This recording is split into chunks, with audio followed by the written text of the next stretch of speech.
Hey there, you want to talk about a controversial subject that's not politics? Well, stay tuned. Therapeutic fibbing. If you are caring for a loved one with dementia, any form of dementia, this is probably going to come up in your life. Therapeutic fibbing is where you basically don't always give them the complete truth. So let me tell you a story. You'll love this story because it demonstrates exactly what I'm talking about. I'm actually going to give you a couple stories. My grandmother had vascular dementia, and my aunt was her primary caregiver. They lived together, and this one particular day, my poor grandmother was just hysterical, beside herself, upset, convinced that my grandfather had left her for another woman, when in fact, he died valiantly battling cancer because he knew he needed to stick around to take care of my grandmother. So he wasn't about to leave her for another woman. My aunt, logically thinking that the truth would be comforting, said, "No, Mom, he didn't leave you for another woman. He died."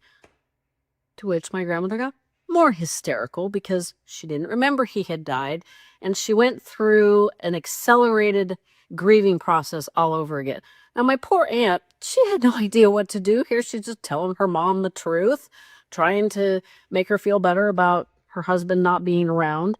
And you may hear some dementia coaches say lying to them is bad.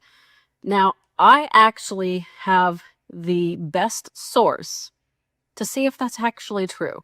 Recently on my podcast, I talked to a guest named Sharon. Her episode is coming out later this fall, and she is living with mild cognitive impairment due to Alzheimer's disease, and she's taking care of her mother with Alzheimer's. Yuck. Can I just say it? Yuck. So I asked her, how do you feel about therapeutic fibbing?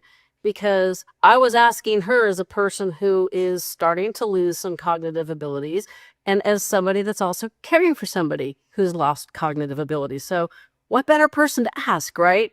She was all for it. And since this video is getting super long, tune in for part 2. I'm sorry there's a part 2, but I have another story and a few more explanations.